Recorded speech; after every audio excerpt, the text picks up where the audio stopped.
So David Morrell has a fight on this Saturday versus a man named Sena. I have to talk about this fight for a couple of reasons. Number one, that's what I do. Number two, I really like David Morrell. Like, he's about to be one of my favorite fighters, for real. Matter of fact, he is, straight up.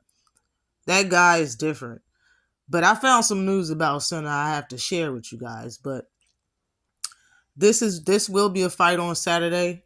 I believe it's a Showtime card. It's a 13 fight card, very long fight card, very long undercard. And Chris Colbert versus Rio's rematch is on that undercard, as well as a throwback fight. Andre Berto versus Robert the Ghost Guerrero is supposed to fight on that card. But let me start with the specs for my guy David Morrell. He's 9-0 with 8 knockouts.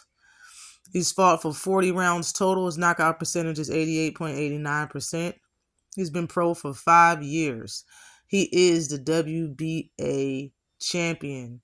He's 25 years old. He's a southpaw. 6'1" with a 78.5-inch reach. He's Cuban and he fights out of Minnesota. Now, he's a very interesting fight coming out. But I don't know if you remember this guy, Adios. This is a guy he fought. He put him in, I believe, a coma for 2 or 3 months. It's been his last fight. He hasn't fought nobody since then. He fought David Morrell last year.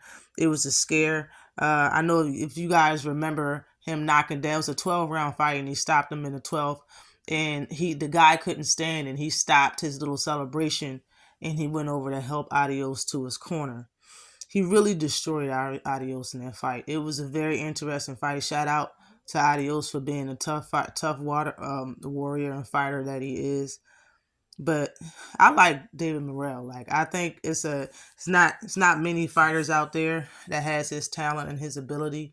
Being that he only has 9 fights, he has a lot of power. He throws shots from awkward angles. He has very good defense. It's not enough that I can say about David Morrell.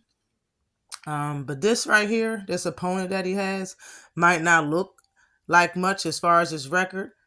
But let me tell you, this might be a tough fight. Now, Sena, his record is 28-2. He has 22 knockouts. He's fought for 133 rounds. His knockout percentage is 78.57%. He's been pro for 12 years. He's 31 years old. 6 foot with a 74-inch reach. 6 foot with a 74.5-inch reach. He's fought in October. He just fought in October 2 months ago and won by TKO in the second round. His last loss was in 2021 by unanimous decision.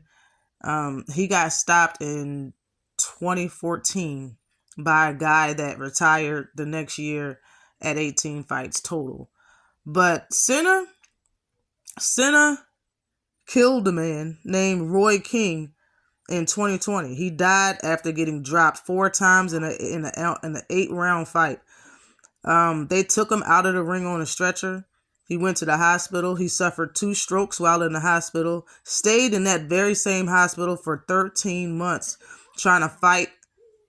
And he ended up passing away in that same hospital. He was 42 years old. So Sena is a puncher. The last person he lost to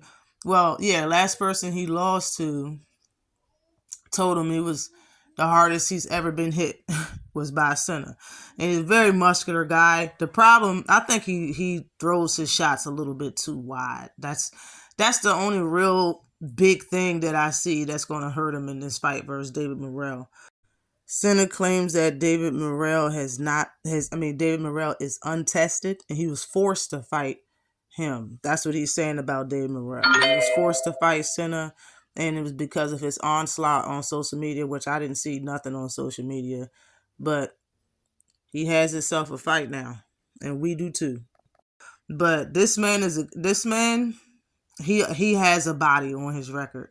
I know David Morrell almost had one, and there's nothing good about it. There's nothing good about it. I want nobody to confuse me. But this right here is 2 killers in the ring. I got David Morrell stopping him, though.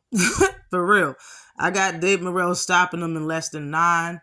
Always like and subscribe to the channel. This right here is going to be a doozy, folks. Peace.